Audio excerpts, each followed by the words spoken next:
गेल्या अनेक दिवसांपासून देशभर सोनम रघुवंशीने आपल्या पतीचा खून केल्याच्या घटनेची चर्चा सुरू आहे। या प्रकरणात दररोज नवनवीन धक्कादायक खुलासे समोर येत आहेत। आता या प्रकरणात सोनमने राजावर काळी जादू केल्याच्या गोष्टींनी वेग घेतला आहे। याबाबत मृत राजाच्या वडिलांनी दावा केला आहे। हा संपूर्ण गोंधळ नेमका काय आहे आणि राजाच्या वडिलांचं काय म्हणणं आहे जाणून घेऊयात या व्हिडिओच्या माध्यमातून। नमस्कार, मी सनी आणि तुम्ही पाहताय दैनिक राजा लोकतंत्र।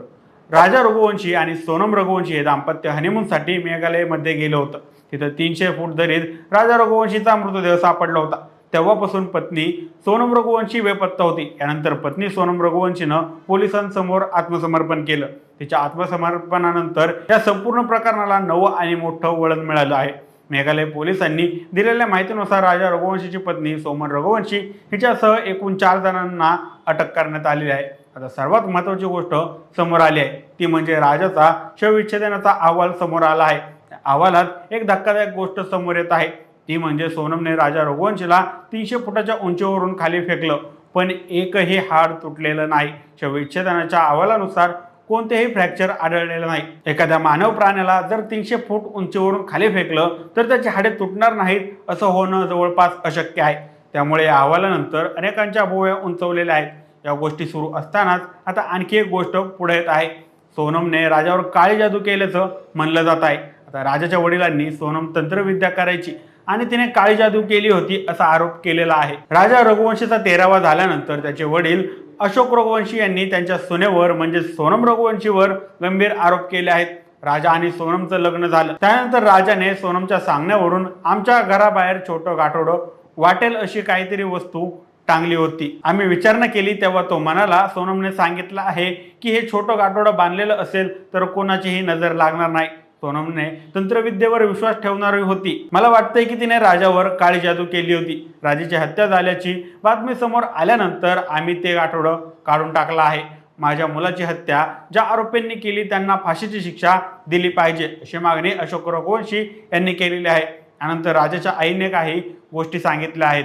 राजाची आई उमा रघुवंशी यांनी सांगितलं की राजा आणि सोनम हे दोघेही मंगळाची पत्रिका असलेले होते। सोनमच्या कुटुंबाच्या ज्योतिषांनी जो मुहूर्त सांगितला होता त्याच मुहूर्तावर आम्ही त्यांचं लग्न लावून दिलं।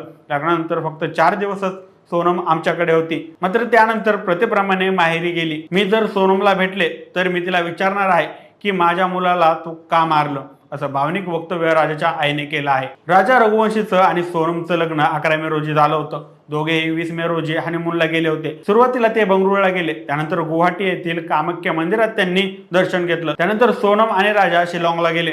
23 मे रोजी सोनमने तिच्या बॉयफ्रेंडच्या मदतीने राजाची हत्या केली। सुरुवातीला हे जोडपं बेपत्ता झाल्याची माहिती समोर आली होती। 2 जून रोजी राजाचा मृतदेह सापडला। त्यानंतर या प्रकरणात हत्येचा संशय पोलिसांना आला होता, कारण राजाचा मृतदेह सापडला तरी सोनमचा सुगाव लागत नव्हता। पोलिसांनी त्या अनुषंगाने तपासाचं चक्र फिरवलं। त्यानंतर सोनमचा बॉयफ्रेंड राज कुशलवाहा याला अटक झाली। या घटनेनंतर 8 जूनच्या रात्री सोनम ही पोलिसांना शरण आली। आता पोलिसांना राज रघुवंशीची हत्या ज्या हत्याराने करण्यात आली ते हत्यार देखील सापडलं आहे। पोलिसांनी याबाबत माहिती दिलेली आहे। अशा अनेक घटना सातत्याने समोर येत आहेत। खुनाच्या प्रकरणात प्रत्येक वेळी अशा घटना समोर येत असतात। कोणाचा तरी बळी दिला जातो, मेल्यानंतरही त्याला करणी केली होती का अशा गोष्टींची चर्चा अनेक वेळा होत असते। पण अशा तपासात शेवटी हाती काहीच लागत नाही हे अनेक वेळा पुढे आलेलं आहे। त्यामुळे आता पोलीस या काळ्या जादूच्या मागे लागून याचा देखील शोध लावतील का हे पाहणं देखील महत्त्वाचं ठरणार आहे। या प्रकरणात आणखी कोणत्या गोष्टी समोर येतात ते देखील पाहणं महत्त्वाचं ठरणार आहे। बाकी या सगळ्या काळ्या जादूबाबत तुम्हाला काय वाटतं आम्हाला कमेंट करून नक्की कळवा आणि जर राज्य लोकतंत्र चॅनलवर नवीन असाल तर चॅनलला नक्की सबस्क्राईब करा।